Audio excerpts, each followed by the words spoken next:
All right, guys, we are live. Welcome back to the shop. We are in, I'm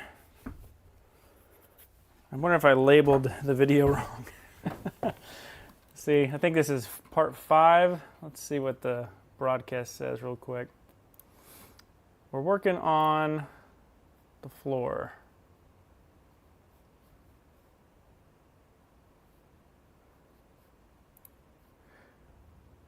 You know what? It doesn't matter because we can fix it later.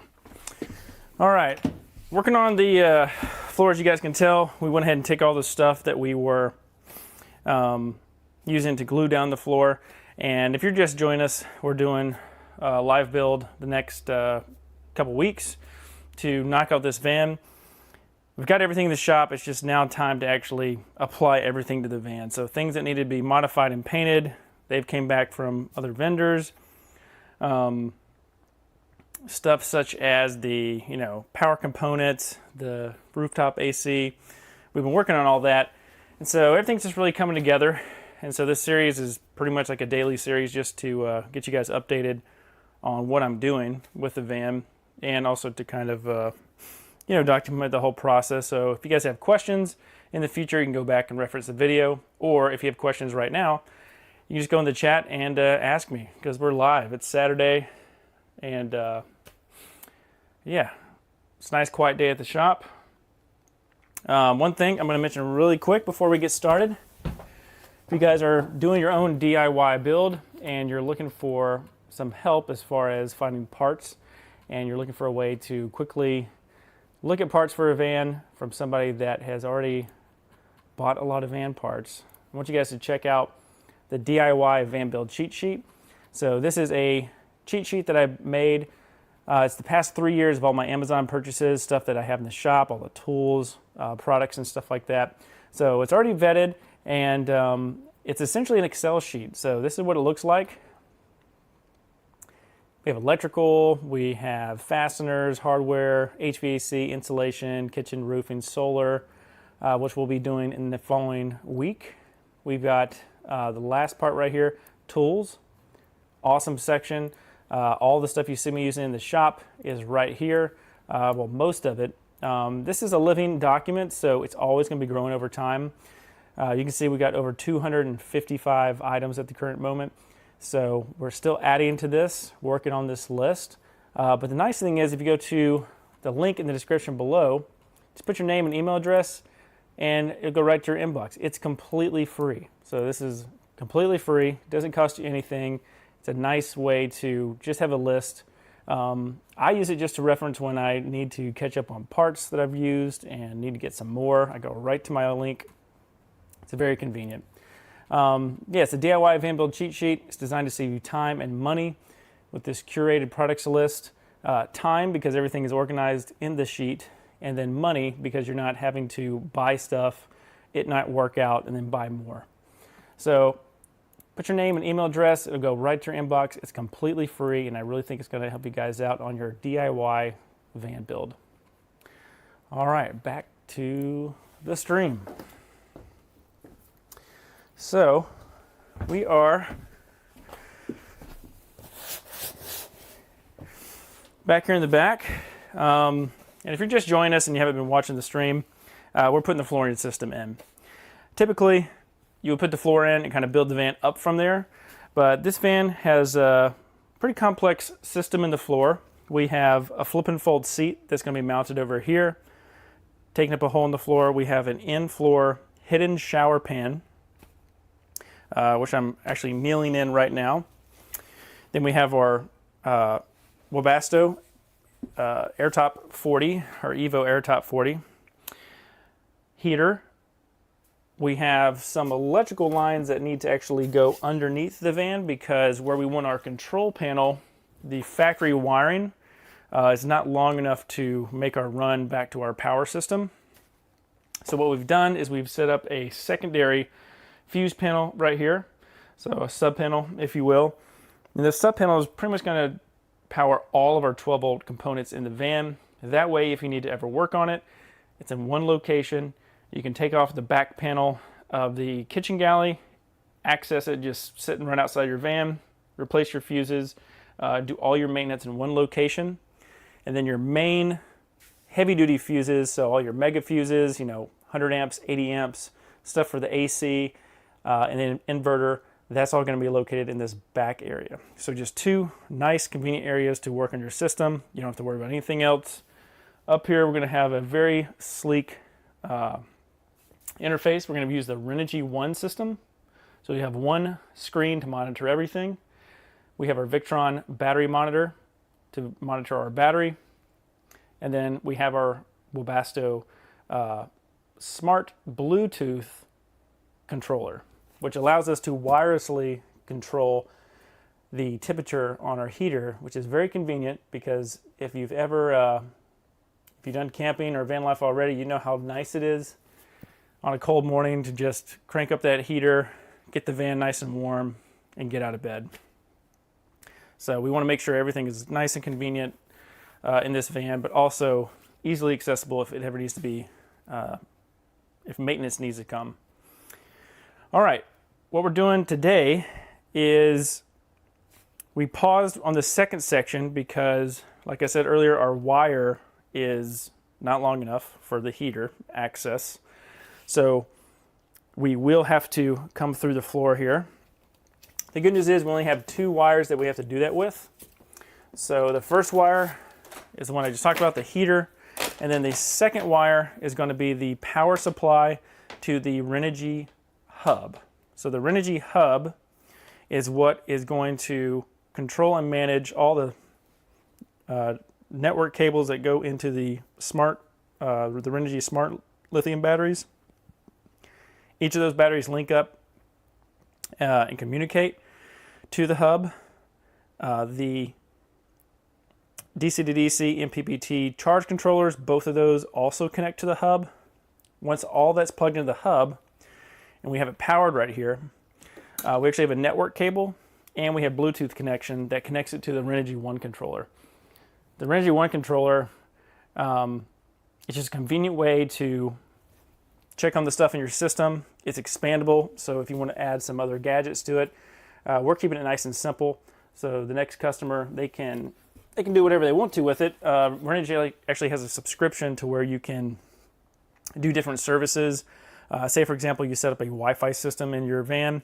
You can connect to it, and you can monitor your van remotely, which is pretty nice. But that system is on the Renogy One. The Renogy One also has 3 switches that are wireless. If you saw the van tour on Thomas's van, his van has about 16 wireless controls. Pretty much every circuit in his van is wirelessly controlled. This van is going to be more simpler in the wireless connectivity because all we want to do is turn our lights on inside the van remotely. We want to turn on our water pump remotely, and then we also want to maybe access another item. And you can change it up in the Renogy One app, but Renogy One is actually going to give you more information than you could ever use. It's going to tell you all the cell voltages and health of the battery. So you can really dive down into the menus. To make that simpler, we're adding the addition of a Victron battery shunt, which is just a simple one display that's going to tell you the status of the batteries. So if you don't want to dive into the Renogy One system menus, you can just reference the Victron. It's very simple. It's also Bluetooth as well, so you can download the Victron app, monitor it on your phone. So you have Renogy on your phone, you have the Victron on your phone, and then last but not least was the Webasto Evo 40. And what's special about this is that it is auto elevation control. So depending on your elevation and altitude, that changes the air-fuel ratio inside this. So if you go from, say you're in Florida, not that you need heat in Florida, but let's just say you're in Florida, it's going to operate at a certain air-fuel ratio, as opposed to if you're all the way up in the mountains in Colorado, it's going to be different. So this will automatically adapt to that. You don't even have to worry about it. It's all behind the scenes. But the Bluetooth capability allows it to continue to be a wireless device. So it's 2023, you know, pretty much everything is going to have an app and be wireless, so, you know, why not? Oh, we got a chat right here. Let's see what we got. Hello from Canada. Enjoy watching the floor install. Thank you so much. And if you have any questions, let me know.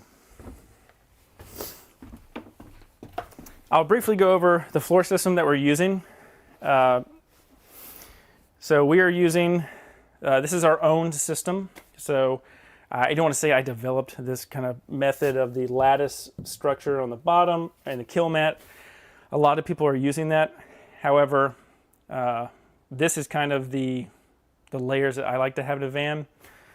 We're using the 50 mil kill mat on the bottom. That's to sound deaden the bottom of our van to kind of reduce that road noise as much as possible. We're using these 1/4 inch pieces of lattice stripping.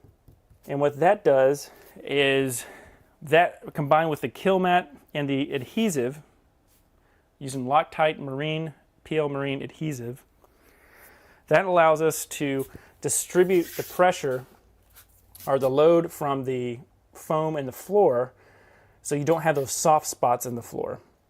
So regardless of this being called rigid foam board, you can still compress it. It is pretty nice. It has a compressive strength of 15 psi. So that means on a 1 by 1 inch square, this thing can withstand 15 pounds of pressure, which is pretty good.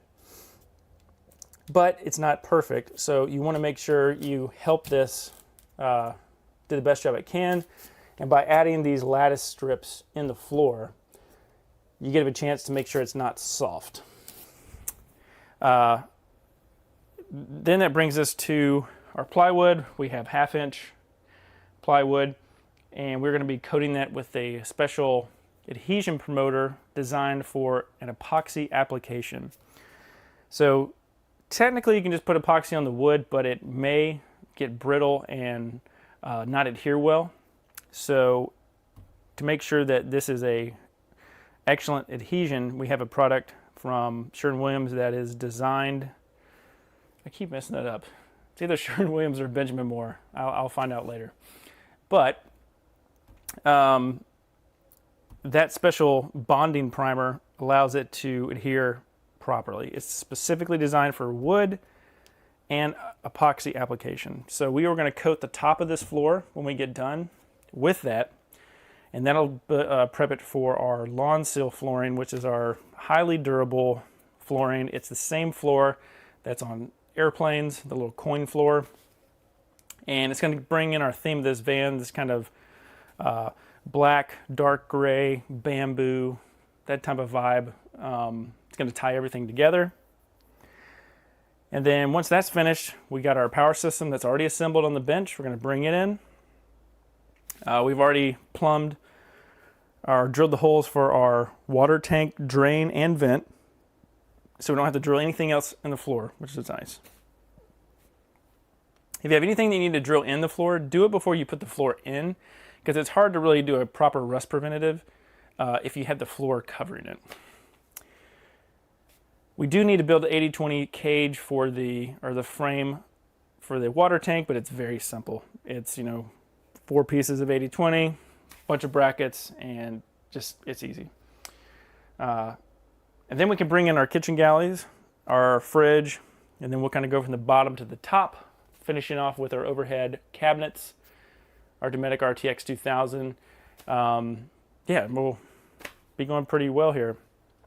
What we're covering today in this live stream are these floor bracing supports.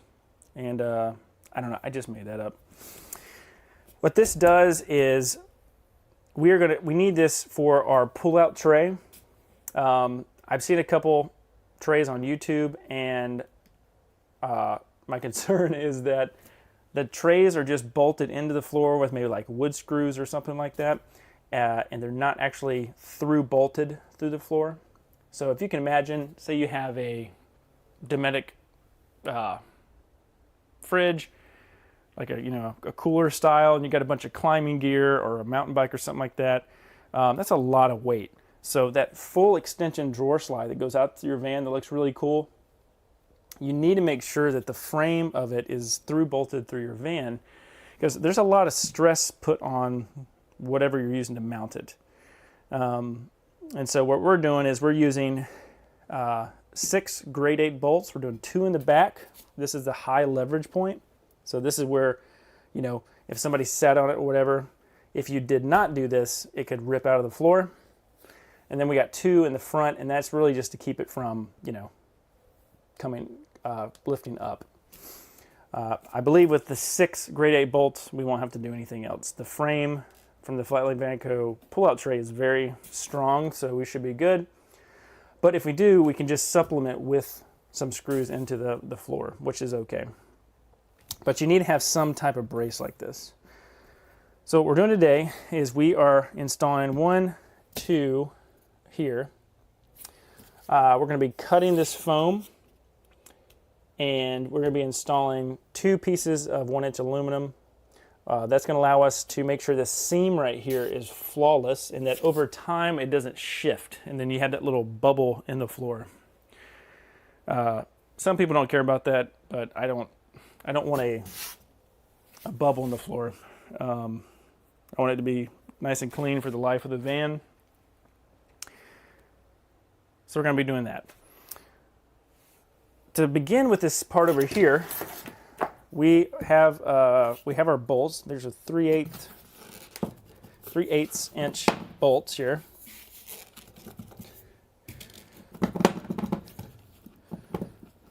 And what I've done is I pre-drilled this so that I can put it on top. So this is not actually where it's going to sit. I'm just doing this so that I can take my razor blade here and I can cut the foam. So I'm going to use this as a guide, and then I'll kind of show you guys what I'm cutting out.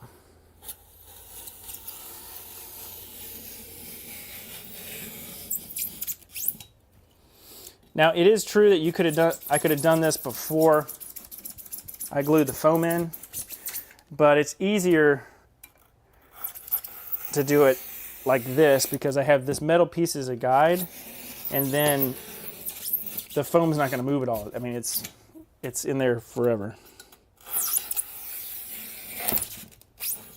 But what I'm going to do here is I need to make sure that I'm going to put this in, and then on the back side here is where I'm going to have my little cutout to do my wire run. And that way I can just go across here and I can pull these wires. So I have this 12-volt power supply for the Renogy hub, as well as this 2-wire for the Webasto heater. So that's going to go, probably just going to go right behind there. So I'll just cut out like a triangle piece almost, and then that way I can just lay it in here.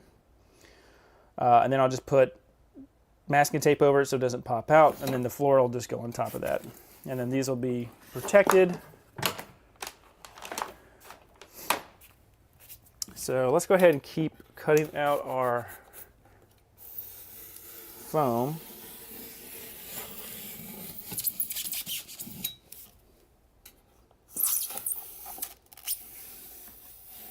And I will take a brush because I am cutting into the metal of the van. Not really meaning to, it's just I need to make sure I'm cutting all the way through, and I can already feel myself hitting it. So just like we've done in the past, we've got a little paintbrush and our Krylon Fusion paint. And we're just we'll clean it with some denatured alcohol, and we'll go ahead and do our rust preventive. Even though it's inside the van and it's probably not going to be a big deal, always do rust preventive because you're never going back to it. So now that we scored that pretty well, we're going to take these bolts out.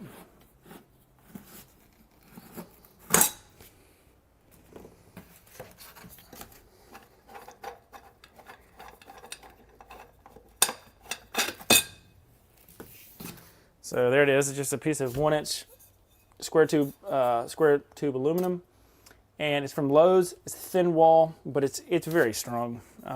Somebody was asking about the wall thickness, and this is. I think a lot of the stuff I do in the van is a little overkill anyway, but I want to make sure that it's how I believe it should be done.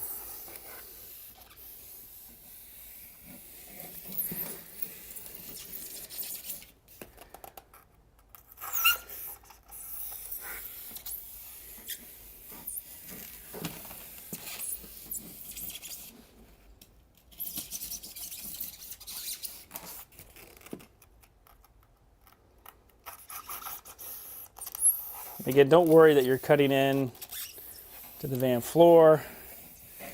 It's okay, we're going to do our rust preventative, but we want to make sure we have a nice clean cut for this so that the piece of aluminum just slips right in.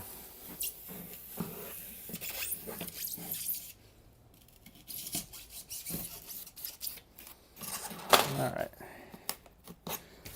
right. So you may need a chisel, and that's just to break up the foam.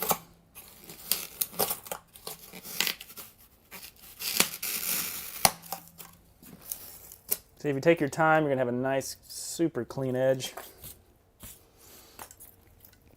Eventually I will get another camera so I can have you guys in here in the van with me, but I think you guys can see pretty good on this camera.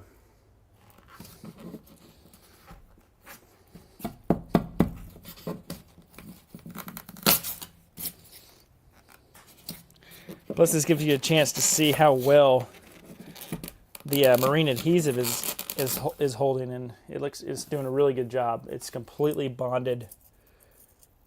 It's completely bonded to the foam board.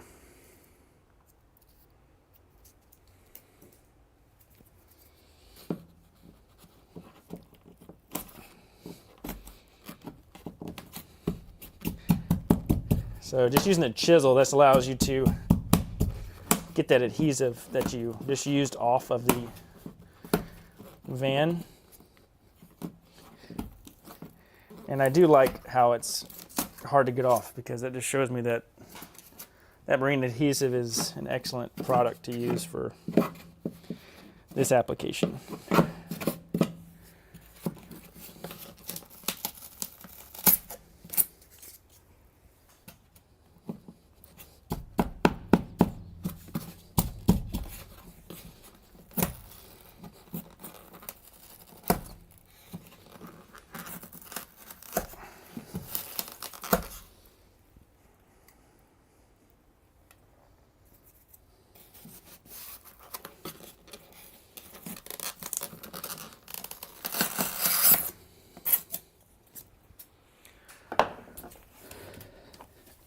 And it hasn't been a full 24 hours, so the inside of that adhesive is not fully cured. So I'm gonna put some gloves on. Get that stuff off my hands. And let's see if I can bring you guys in a little closer.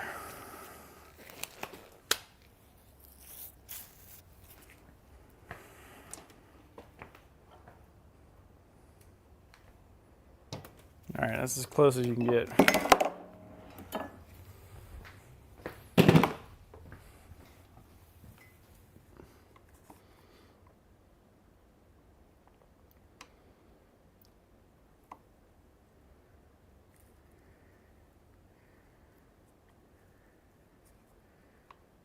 See, there we go. Should be pretty good.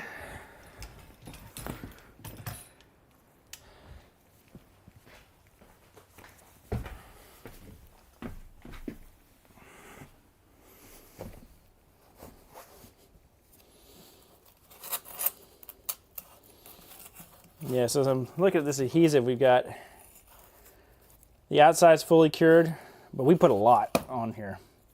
But the inside's not yet, but that's okay. Because again, like I said, it has not been 24 hours, and I need a rag so I do not get this everywhere.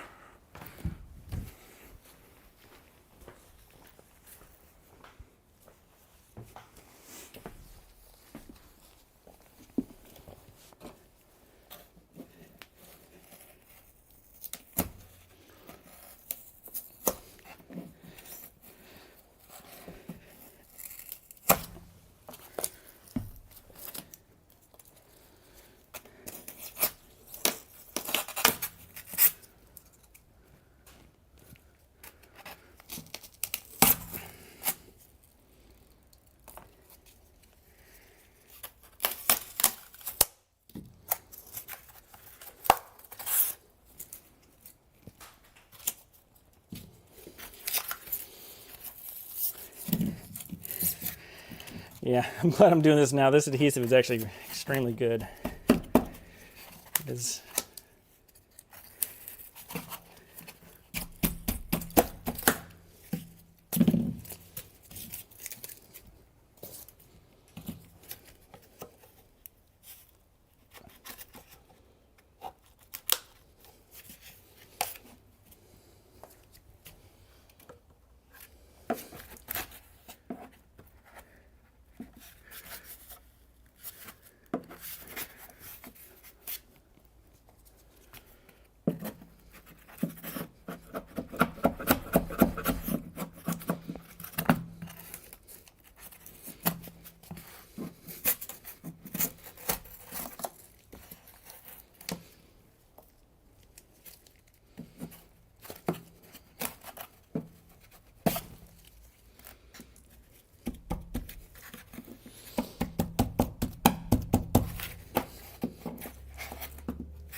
All right, so just looking through here. You want to make sure the height's even, so that's why the chisel is important, to scrape off any of this material. All right, so we got everything done. So we're going to do a little test fit here. Fit like a glove.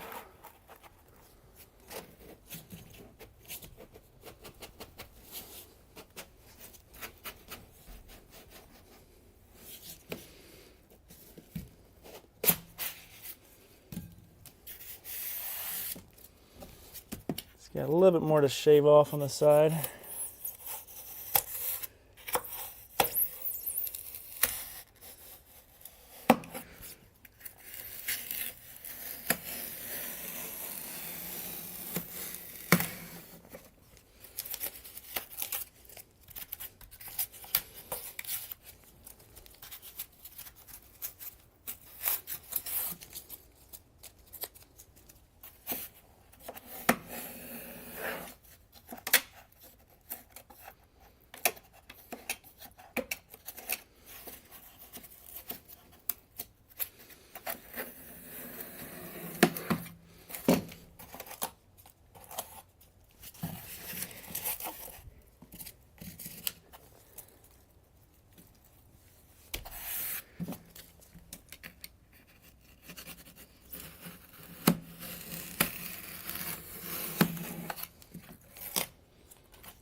All right, that is a excellent fit. That is, the fit's so good, I almost don't even want to use adhesive on it.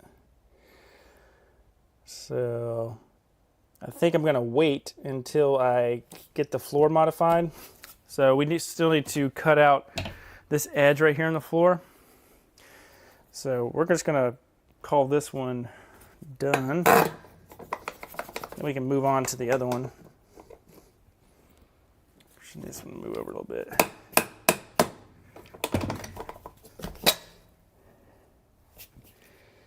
I know people hate it when they use DeWalt power tools as a hammer, but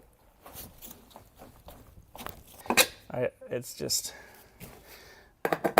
it's what I do. All right.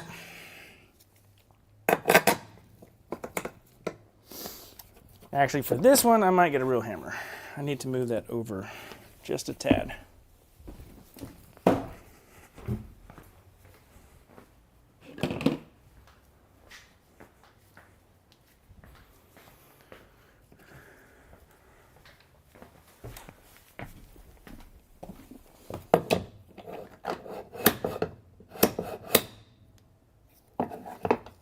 Hold on a second.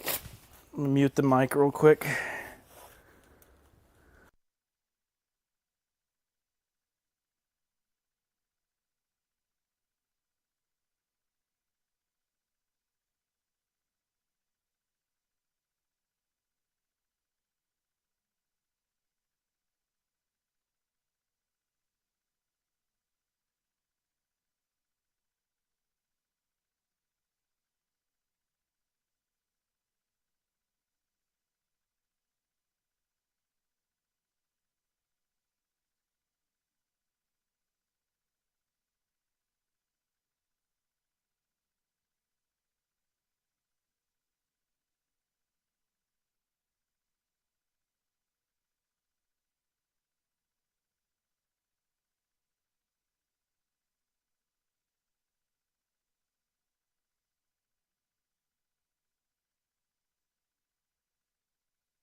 Okay, I'm back. That was pretty loud. Of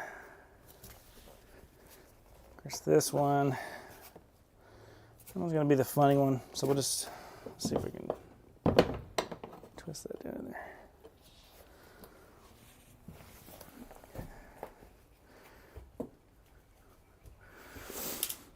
All right, let me get some more tools. And again, if you guys are watching, just if you have any questions, feel free to put those in the chat.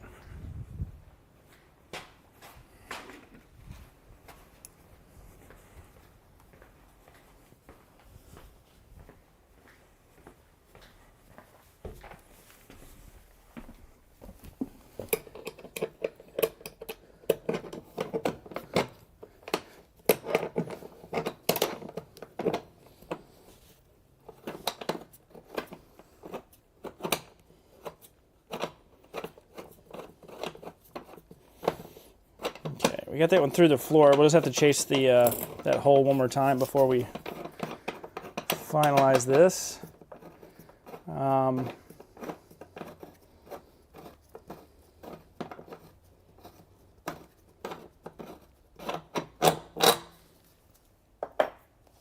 right, so we got one done. We're going to go to the next one, but we are going to take this out and use this one as a reference.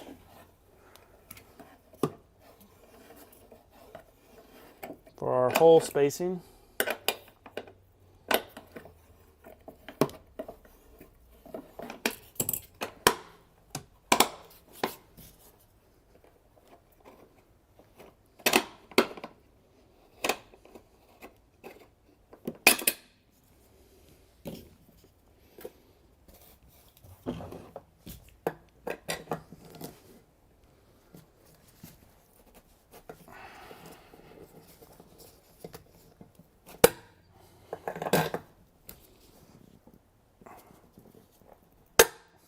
It's such a tight fit. I'm telling you guys, I don't need to use glue. This is how precise that cut was, if I don't say so myself. All right. Okay, that's good.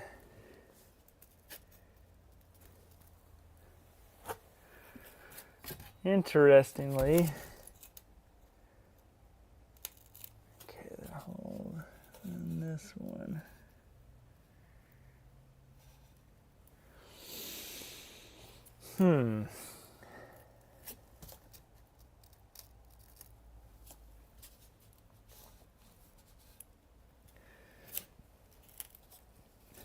Yeah, interestingly, these holes are as precise as I say I am. These are not exact. I can't tell if it's the foam or the angle at which I drilled them.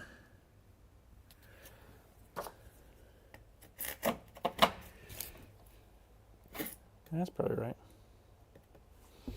Okay, we need to drill the foam out.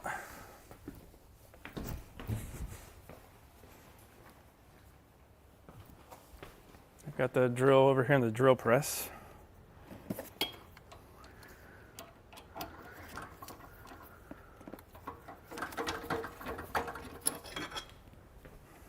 We need a drill.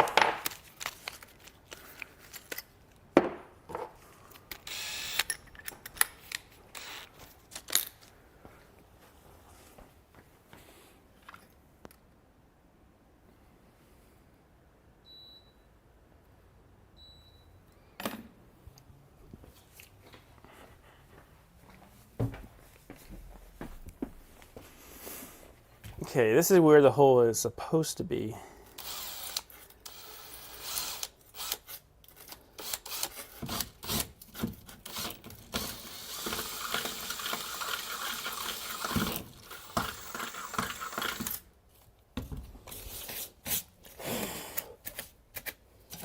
Let's see if that worked.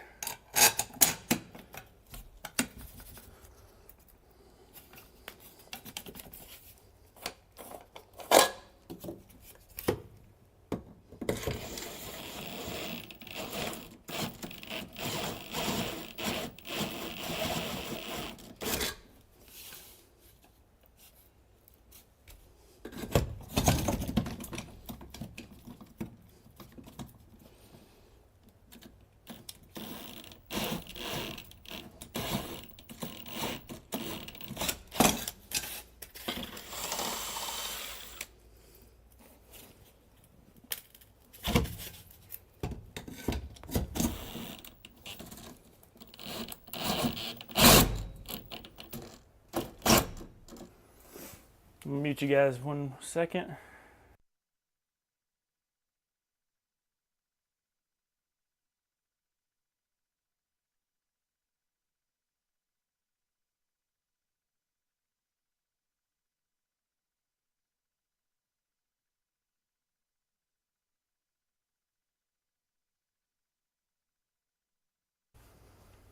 Okay, we're back.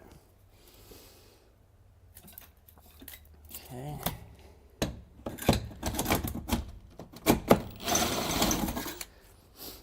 So we had to do a little bit of convincing on that one.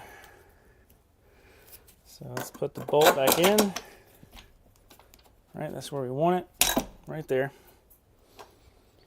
We're going to take our permanent marker, trace that out.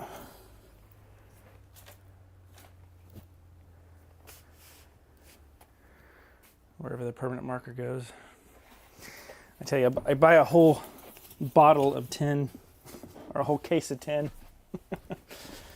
10 markers, and they all disappear. There's at least 30 permanent markers in this shop, just all over the place.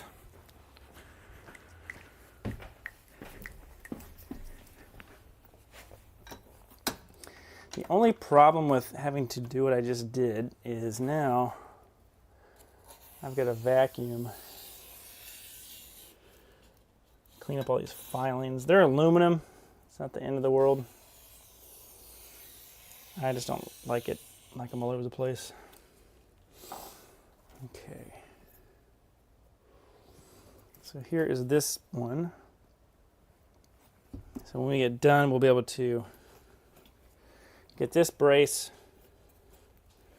and put it in. And then all we have is just the two here.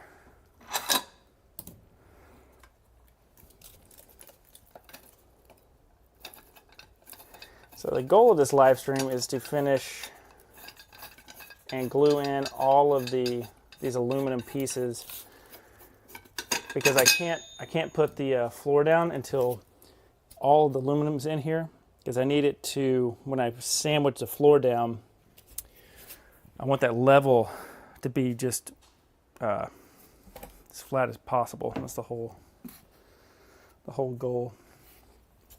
All right, I shouldn't have taken those bolts out because I need to use them as a reference.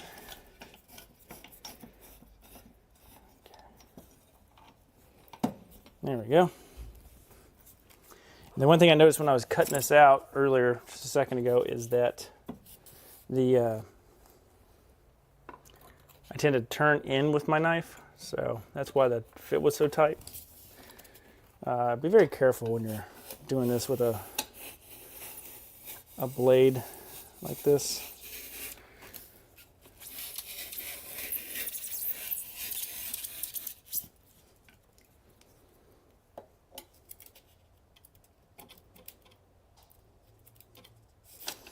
These blades I use are OLFA.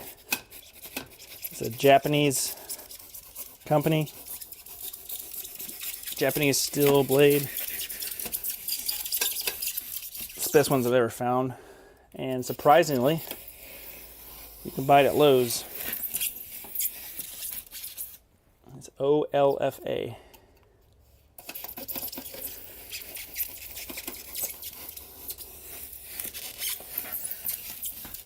Okay, we got the back side.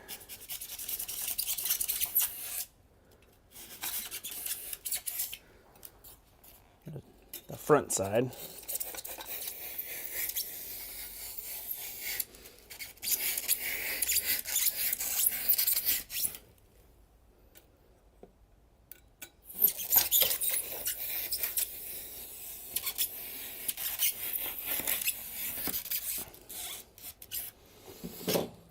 That feels pretty good.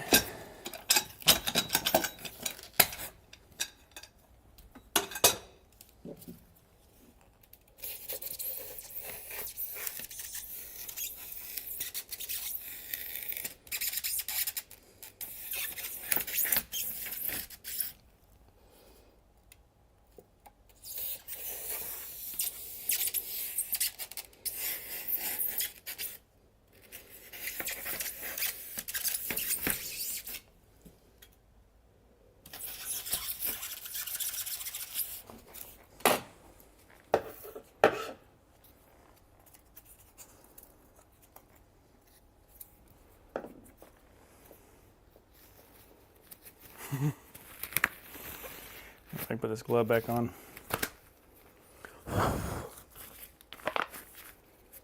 That's a trick right there. Blow some air into it, and it will, you can turn it back inside out and reuse it.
Yeah, the fact that I'm having to scrape it with a chisel off the metal ribs is really good.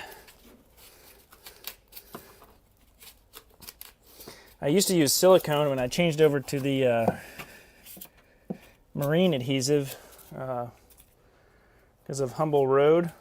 If you watch his channel. And I didn't think it'd be that effective on metal. You think more like fiberglass and stuff like that. It's really good.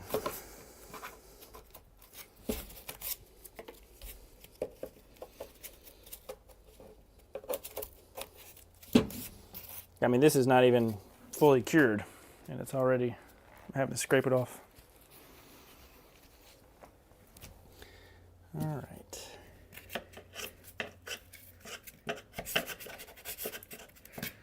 So we are 99% cleaned off. The reason you want to clean so well is, I guess that's the only downside of being so precise, is that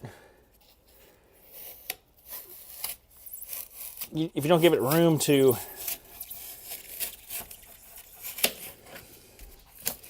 what am I trying to say? You get so precise, you actually create a problem because you don't have any leeway, any way to like wiggle it in there. So what I'm doing right now is I'm taking a little more of an aggressive chunk out the side, because as you guys saw earlier, that was just, the fit was so good that it was actually hard to work with.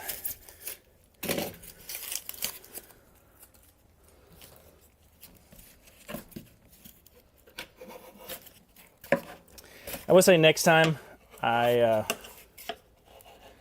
may do this. I'll make sure that I do not put the adhesive under the places where I know I'm going to be cutting the foam out. I knew I was going to be doing this, but I envisioned it being much faster.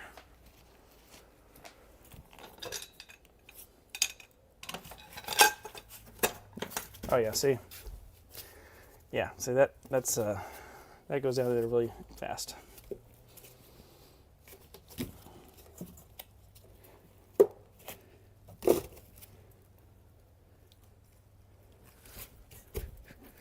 Yep, just like that.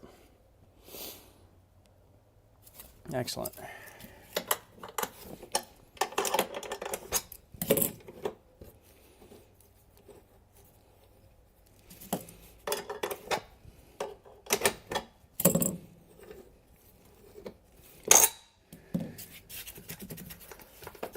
The hole in the left, I mean, your left is, that's no problem. This one over here.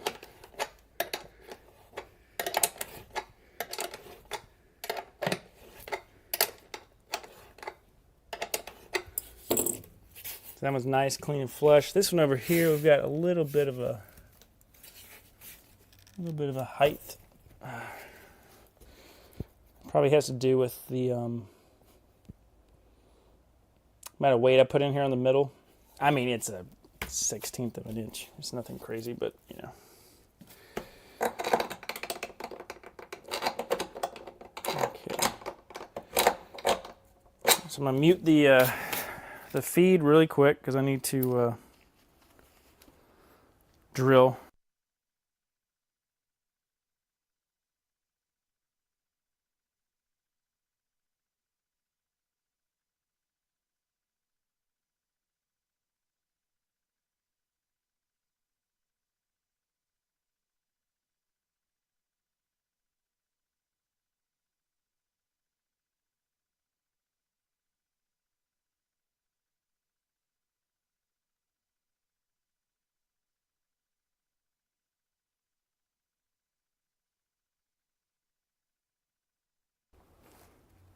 Okay, I'm back.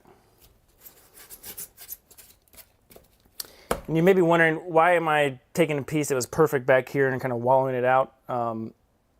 It's okay, because remember, this is going to have a piece of plywood on it, and then it's going to have a piece of the metal and a washer. So This is just more of a, just think of it as a spacer. But I only have to make 2 of these, so what I'll do is I'll probably drill this out with a bigger size. So this will maintain the same, and then this size will actually be a bigger. So the drill bit I'll use will be, actually I'll probably just use this one and then just kind of wall it out like I did the other ones. It looks like maybe I've got get a little more adhesive over here that I can take off. Get that as flat as possible. And I do need to get probably a wider chisel. We're going to do this one more time.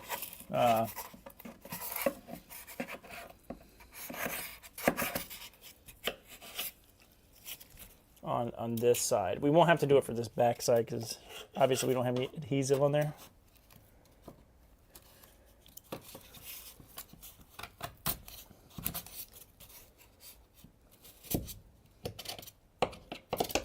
Okay.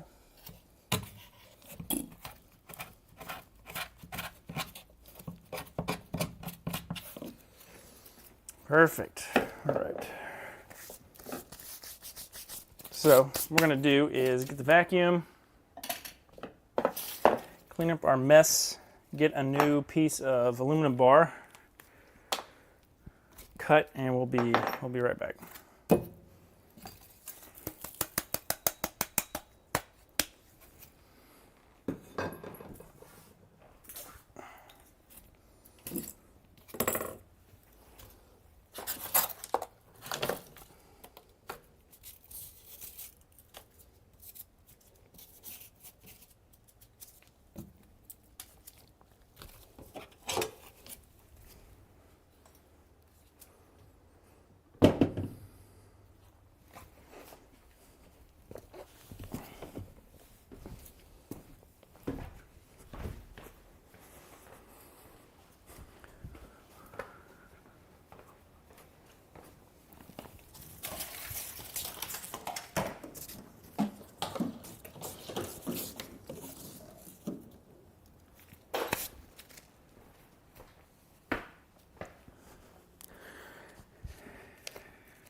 All right, stay with me, guys. I'll be muted just for a second. I'm going to vacuum this up, and then I'll be back.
All right, give you guys a little bit of sound here. I'm going to prep the aluminum tubing for the miter saw, and then I'll be back in the van.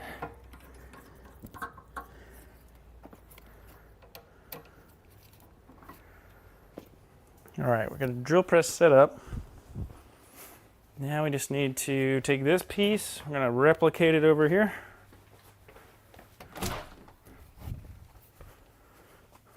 Going to the other side of the shop. It's very hot over here.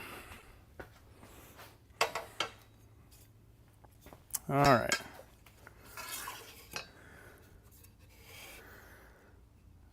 I will mute you guys in just a moment.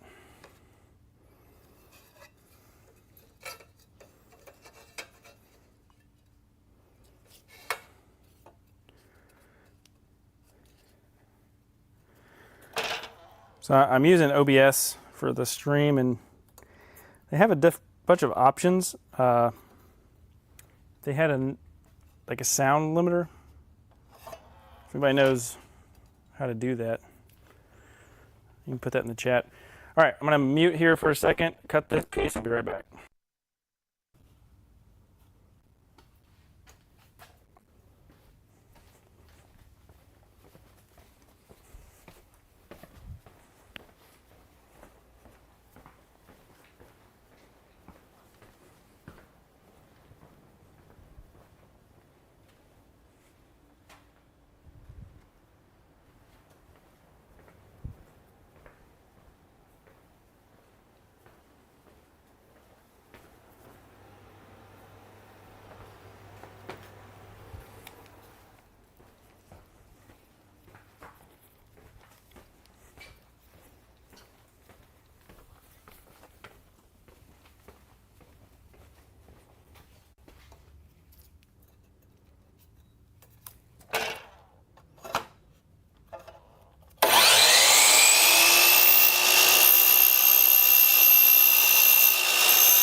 Okay, that's done. Just going to hop on over to the drill press, and then I'll be back in just a minute.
All right, we're back.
All right, we're going to clean out these two holes. We'll be done with this and we go ahead and move on to the next part.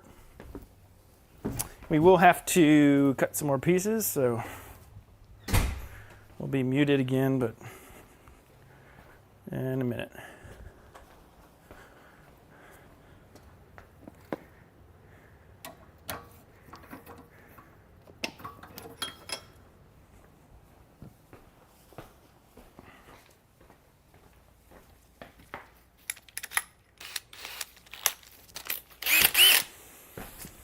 Okay, I'm gonna mute you guys just for a second. I'm gonna clean out these holes.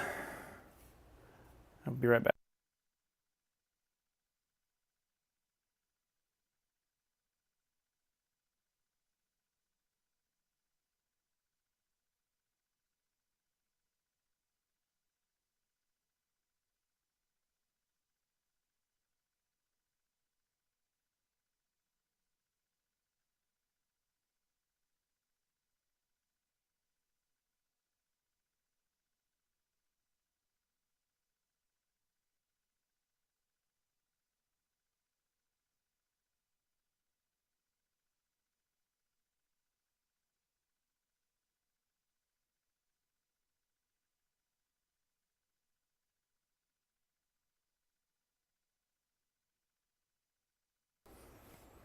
Okay, back. So this next section, what we need to do is, let's see. I need to get a board so I can lay down on the board. I'm just gonna mute you guys. I'm just gonna blow this little bit of dust out.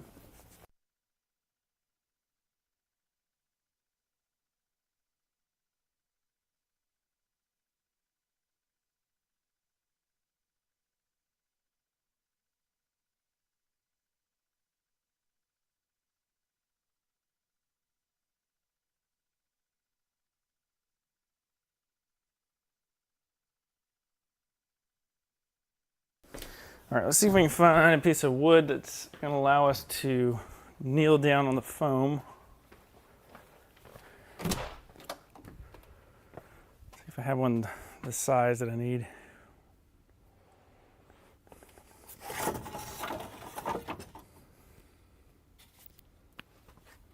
This might be enough. I was going to use the other board right here, but I got adhesive all over it. So let's see if we can do that. Oh, this works. All right, let's get a tape measure and let's measure the width of this.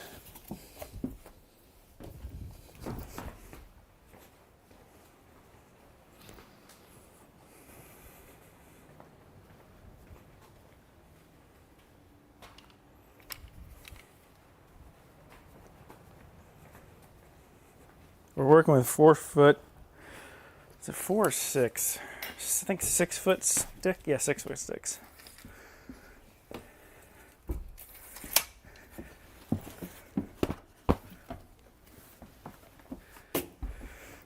Always use a knee pad. All right, we need,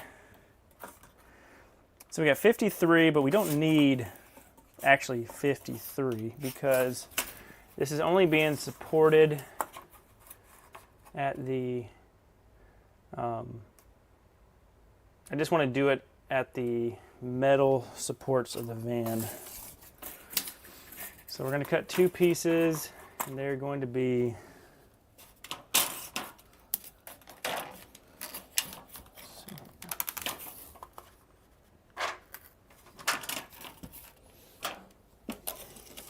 going to be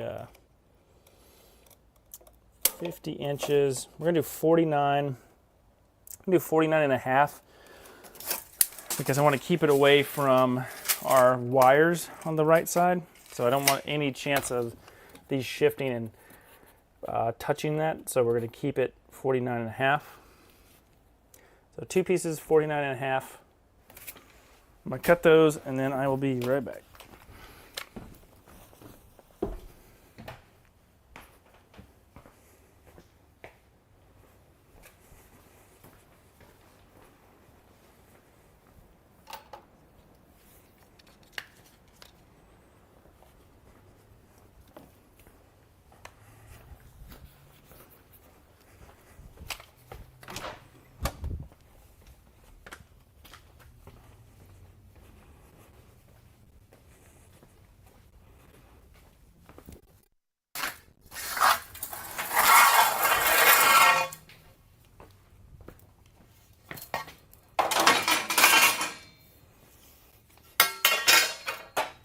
Yep, I forgot to turn the thing on mute. Sorry.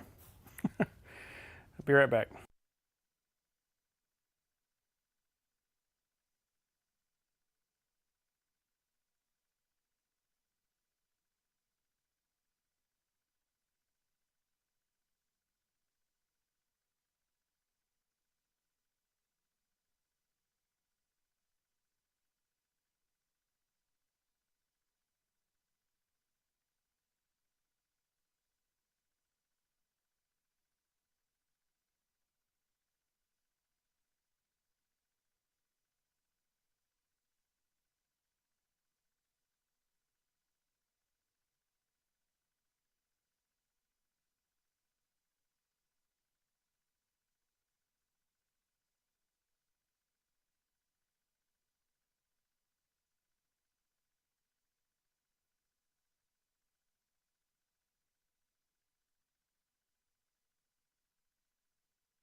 Okay, coming back.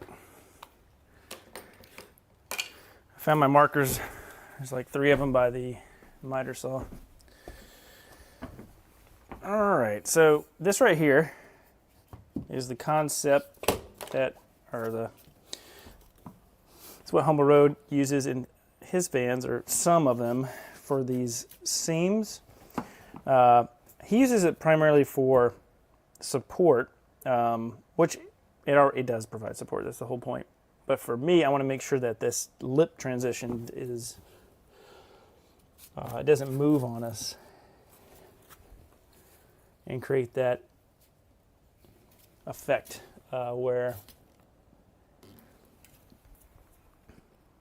we had I call it a bubble in the floor. So we're going to mark where we want these things to end.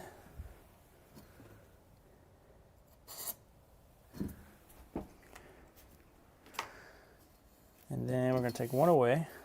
And the second one right here, this is the one that we're going to line up to our edge. And then we're going to take a marker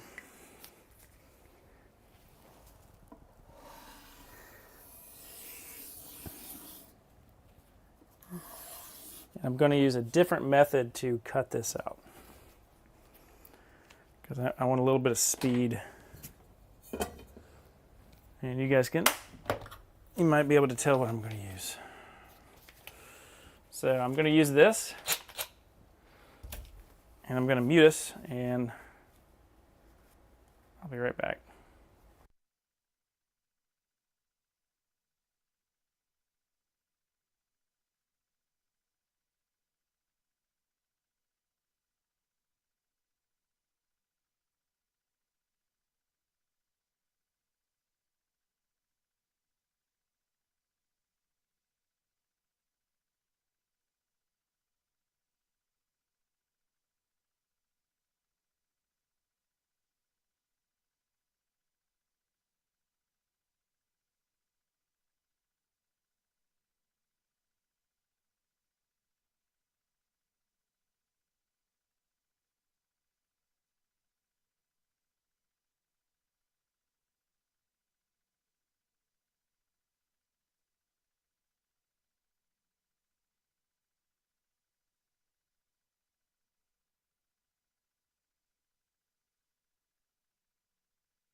So that was much faster, as you guys can see. Yep, it's still in frame.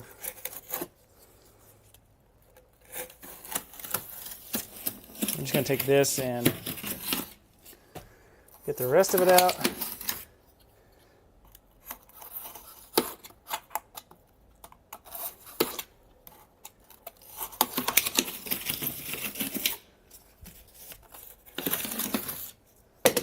Okay. It's just, again, it's so good to know how well this adhesive is working. Not that I should be surprised, but and this stuff's working great.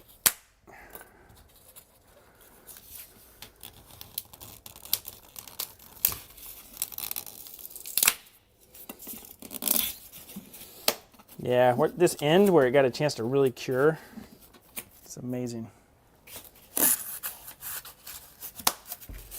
So I didn't glue it here, thankfully.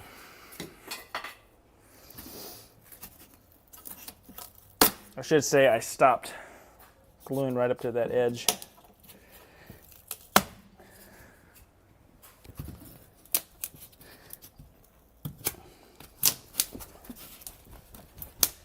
So guys, this is a cheat sheet in itself. You see what not to do.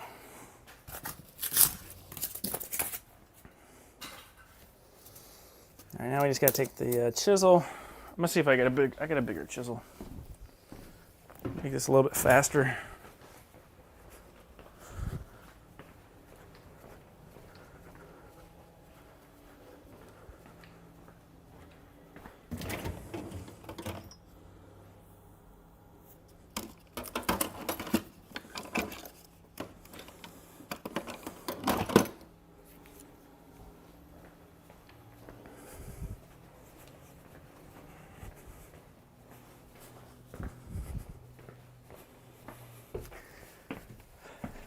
Cool thing about tools is this one right here was my grandfather's chisel. So I don't know. It'd be hard to find something like that at Lowe's. Nice wide chisel. Still sharp as ever.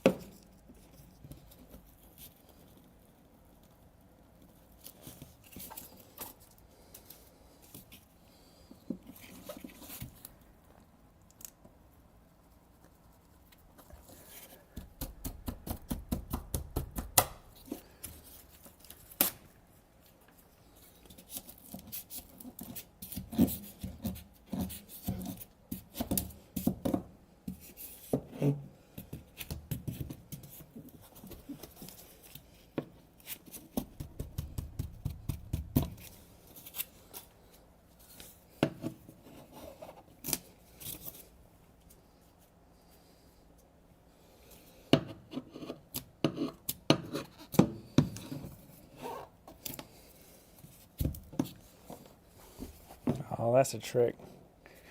Come in from the back side like that and just snip it off on that side. Okay.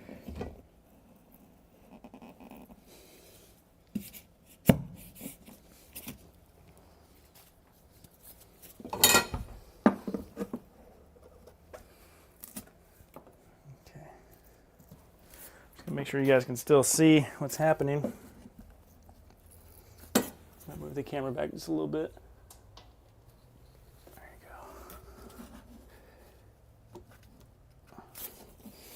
Yeah, just be careful with the chisels.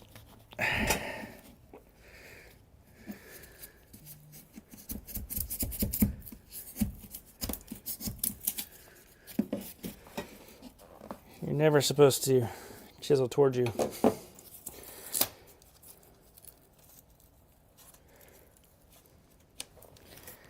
Yeah, this chisel's so sharp, it went right through the little top part of this lattice. So we'll just use a little bit of extra glue on this seam right here.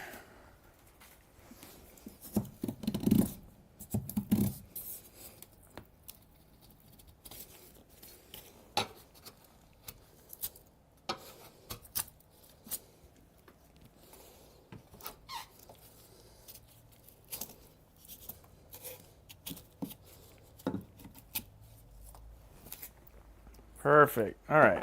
Now, building is always exciting because you're usually always building towards a goal.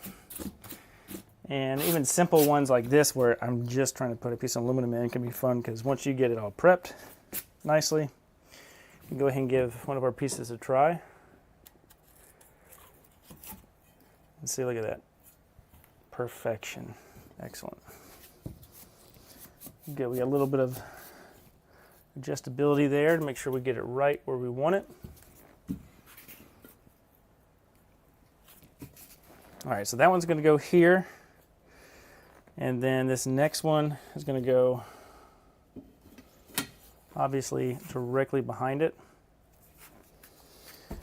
And so we're actually going to take for the metal is a little bit different than the foam. What Humber Road did is he took a flap wheel. So I've got one, and we're going to get to the metal part of this.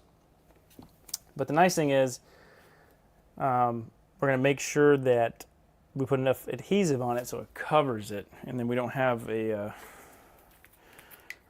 rust problem. So I'm just going to I'm marking where this rear piece is going.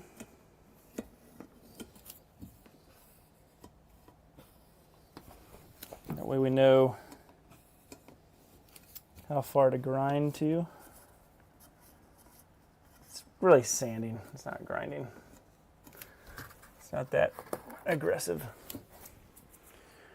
All right, and we're just going to label this 1 and 2. Not that it matters, but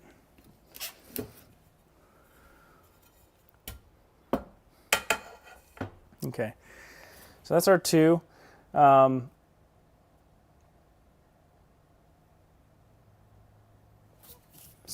going to spend just a couple more minutes just getting this adhesive off a little bit more. Then we'll take some denatured alcohol and clean this up really well before we actually use our flap wheel on this, because I don't want all this adhesive gumming up the flap wheel.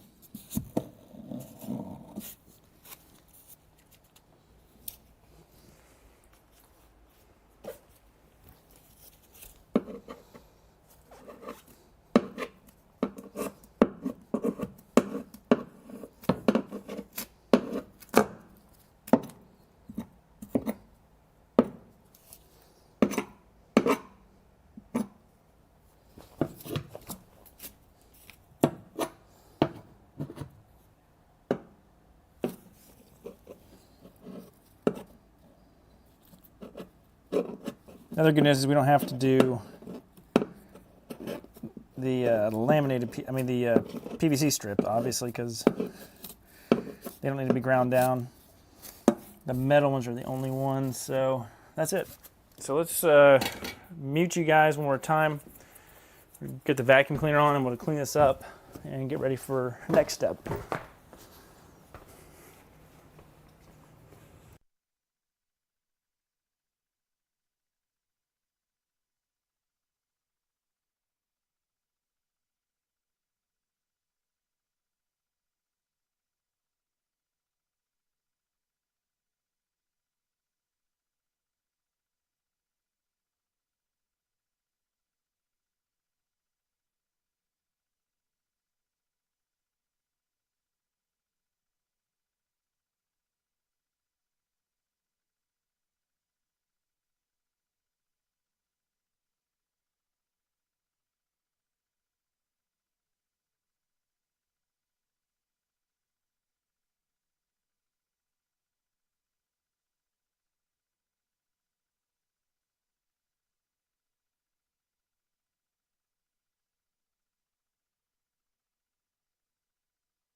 All right, one thing I didn't mention is not only do we want to clean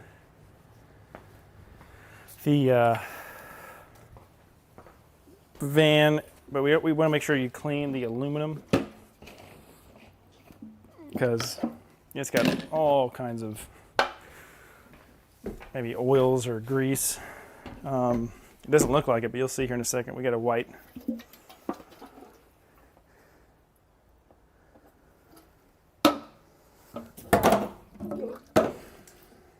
There we go.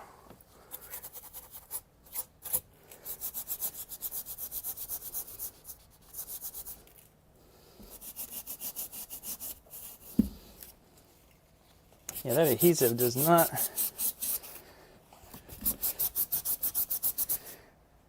There's no match. Denatured alcohol is no match for that stuff. Our flap wheel is going to get a little gummy, but that's okay. So let's get a cleaner side here so I can show you what we're doing with the...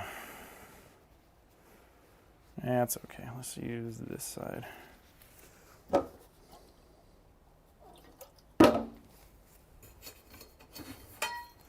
So we have a piece right here. It looks not shiny, but we're just going to take it, and you guys can see.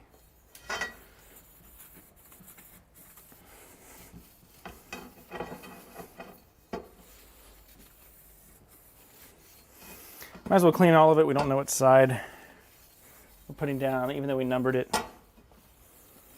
Okay, so that one's clean.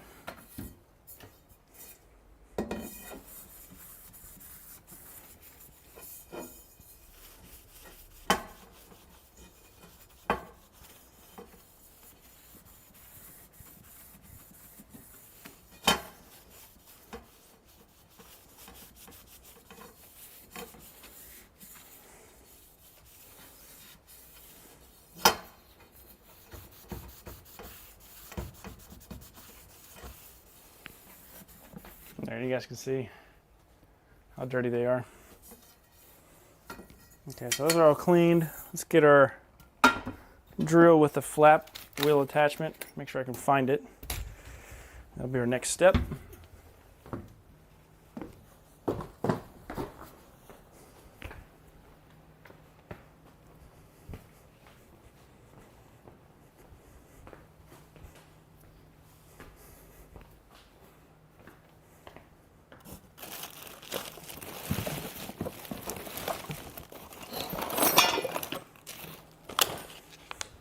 Using a Craftsman 3-inch flap wheel.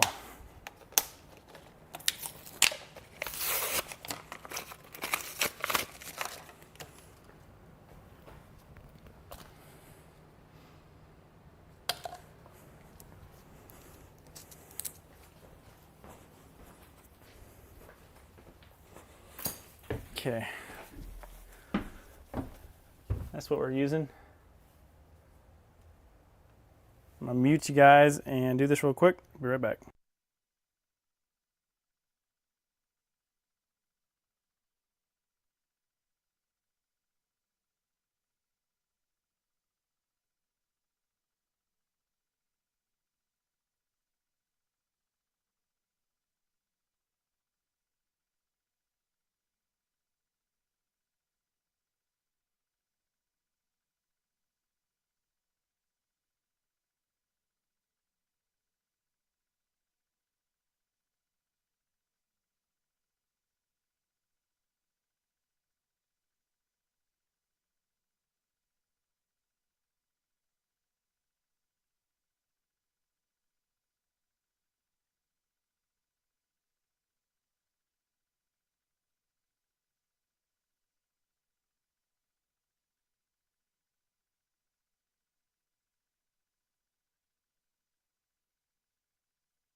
Okay, we're back.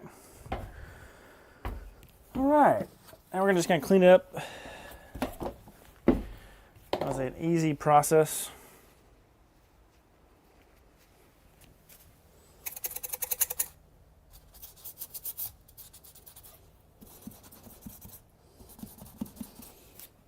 We got all these ribs here to where they're nice and shiny. Denatured alcohol, cleaning them off. And go back on the dry part. Just make sure we don't have any residue.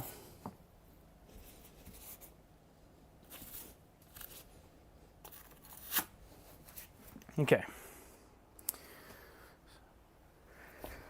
Everything looks great. We're gonna go and we need to get this back piece is finalized, so I think we can actually put it in, clean everything up, take a quick inventory on, make sure our electrical cables are where we want them to be, and we don't need to change their position. Then we'll be ready to actually glue down the back piece.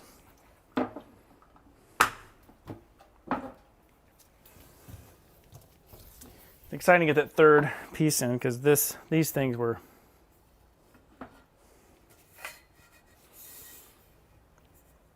not challenging, but it was an item on the list that I need to get knocked out. So you can see this is what it'll look like. The nice part is we'll bond everything together, and then what we'll do is the wood board. So just to show you an example. So say this is the edge of the plywood. It's got to come right here, just like that.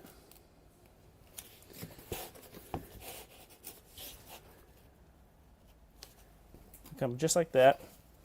And then the next piece will go right up against this. And then what that'll do is we're going to be able to countersink these sheet metal screws into this. So they have a flat head sheet metal screw, like a pan head. I guess they call it a pan head. And we'll be able to put those into here, and that way this will be the same level as this, and then there'll be no seam transition. And then over time, the rest of the board can flex here and here, but this ridge is locked in together, and so it won't create that ugly seam that you see over time with some other vans. So that is what we're doing there. So now what we're going to do is I'm going to get the other piece of foam out. We're going to cut it, get it put into place, and then keep on going.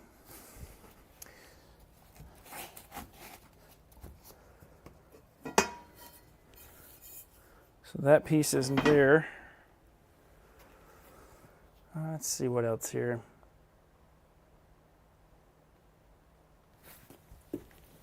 Let's see who is on the live stream.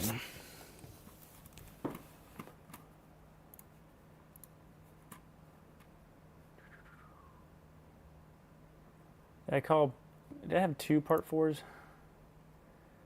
No? 1, 2, 3, 4. Okay. There you go.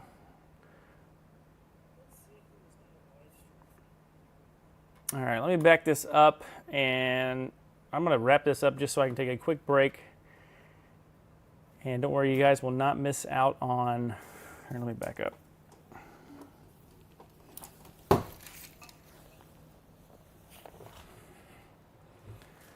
Go.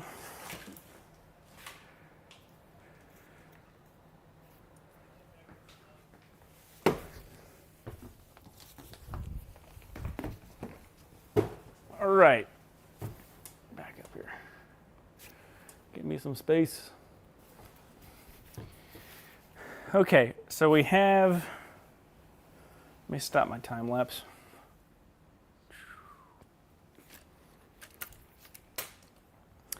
We'll wrap up here and then here. Yeah, I need some food. I need to grab some lunch. Lunch, what time is it? All right, let's wrap up. So we have our aluminum pieces that you guys saw. We have 2 in the back to counteract the tray, so it can be bolted down, and so it won't smush the foam. That's the whole point of those, is make sure that we can really torque down on those bolts, get that really a strong connection, and not smush or compress the foam. We've got our 2 pieces right here. Let me mute this. We've got our 2 pieces over here, and then we're going to have another piece right here. So what I'll do is I'm going to take a break, grab something to eat, and then when I come back, I'll have cut this piece out. I'll have cut this piece out here for this transition piece, because I need to make sure, I need to see if my wires can move back. Because my problem is the holes in the back needed to be in a location where it's not really being supported by the metal here. So it's not the best scenario. What I also may do is I may go to the store and get a sleeve. So they make these chrome sleeves that I can actually buy, and then see if we got a 3/8 inch version, and then I'll put that sleeve in here instead of doing what we did over here. So if they have a 1 inch by 3/8 sleeve, I'll just cut the foam out and I'll put the sleeve down in here. That way we won't have to mess with anything. So, and if they don't have a sleeve, I'm going to get just washers. I'll just make washers. I'll have to cut this piece that we just did over here. Then we'll have the foam in. Everything will be nice and level. We'll clean everything up. We'll do one last double check on our wiring to make sure there's not any more wire runs that we need to do that we can't access after this. And then we'll go in and we'll glue our foam in. And then that way all the foam will be glued in. And then tomorrow what we'll do is we'll take the plywood, finish the cuts that we have to do on the corner. The cut has to gives more relief to the Webasto heater. I cut the board a little too close, so there's not enough wiggle room. And then so tomorrow when all that stuff dries, I think timeline-wise, probably Monday is when we'll put the lawn sill flooring in, because it has to happen Monday, because Tuesday we have our DIY van 1 inch adapter spacer. So this right here, this is for the RTX 2000, Dometic RTX 2000 AC unit. So on a Ford Transit, if you have the Adventure Wagon ceiling, I calculated that you need 1.5 inches worth of spacers. And the spacer, the hard spacer, so not the soft foam, the hard spacer is 1 inch. So you need 2.5 inches worth of spacing if you have the Adventure Wagon for the vent to be flush. So that's my calculation. We'll actually see, what it's going to be on Tuesday. But that's got to get in Tuesday so that we can get the rest of the stuff in here.